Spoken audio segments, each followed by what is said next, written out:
हटा दाना काहे रे गणेश के मम्मी बोली ना। अरे बस पाभर भांगे खिया दाना। चाहेंगे सभी लोग झूमेंगे खड़े होकर, चेयर छोड़ दीजिए थोड़ी देर के लिए।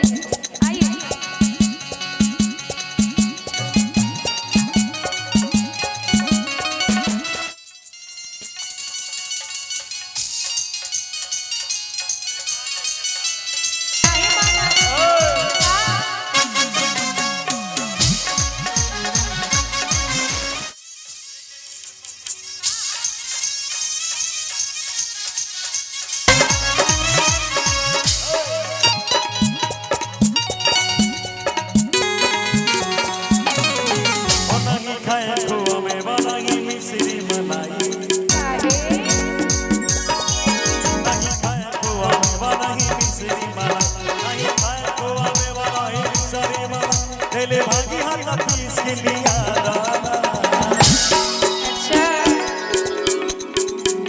गणेश के मम्मी, गणेश के मम्मी बस पाभर भाग किया। गणेश के मम्मी हो बस पाभर भाग किया गाना।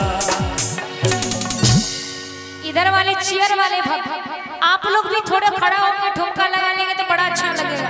इधर जाएंगे जितनी भी हमारी माताएं बहनें आप लोग भी एक बार खड़े हो जाए तो हमको बहुत अच्छा लगेगा। आ जाओ बाबू तुम भी चलो चलो आ जाओ। आप लोग चेयर छोड़ दे थोड़ी देर के लिए। भाभी जी आप भी आ जाइए, सभी चेयर छोड़ दे। नेहा जी मेरा सब पार्टी इधर है, ठीक। आप नीचे आइए ना, अपना पार्टी में डांस करवाने। हमारा पार्टी चेयर हटा लीजिए सभी लोग, इधर आ जाइए। भाभी जी को भेजिए। भाभी आप भी आइए, आ जाइए इधर से। आप लोग भी उठ के इधर आ जाइए, आ जाइए। आ गए। बोलिए गणेश जी महाराज की, सच्चे दरबार की। आइए आप लोग भी। और कहना है कि राम भगिया बढ़ेर पिसत पिसत डोला दे, राम भगिया बढ़ेर पिसत पिसत डोला दे, राम भगिया बढ़ेर पिसत पिसत डोला दे, राम भगिया बढ़ेर पिसत पिसत डोला दे। तुका होला बड़ी तुका बसहाई ना। ए हो एक गणेश के पापा, एक गणेश के पापा हमसे ये बात पिसाई। एक गणेश के पापा हमसे ये बात पिसाई। गणेश के मम्मी बस पाभर भाग किया दाना। अरे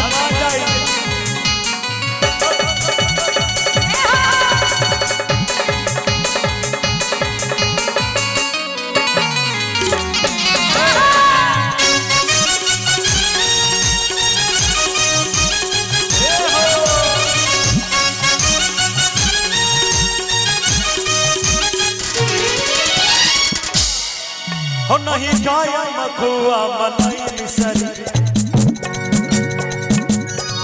नहीं चितवा से भगिया के स्वाद बिसरी।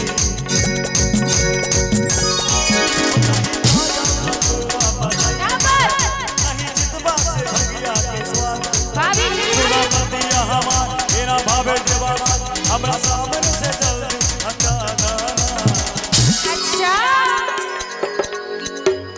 ए गणेश के मम्मी, ई छौड़ा के मम्मी, ए गणेश के मम्मी बस पाभर भाग।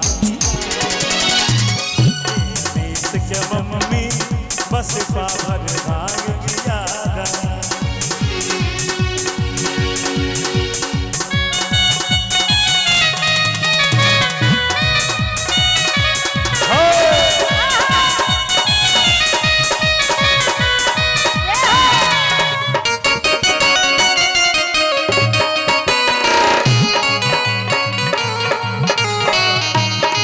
आ जाइए।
चिलम के आमा मारी बस चार चिलम हर घर में भोला अपना रहबो तोहर घर में अपना रहबो तोहर घर में भोला अपना रहबो तोहर घर में अपना रहबो तोहर घर में भोला जीव जल गेल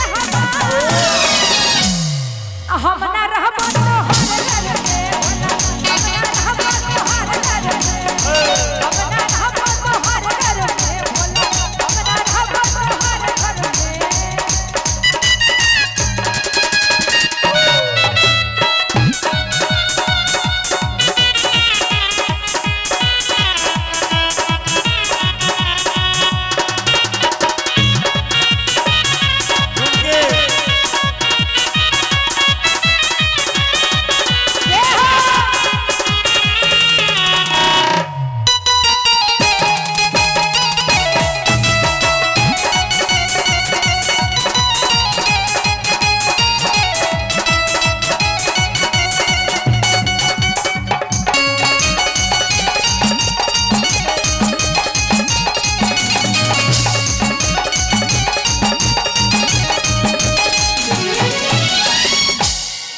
अच्छा भंगिया न देबू त गांजा मन ओहो ना होई अरे काम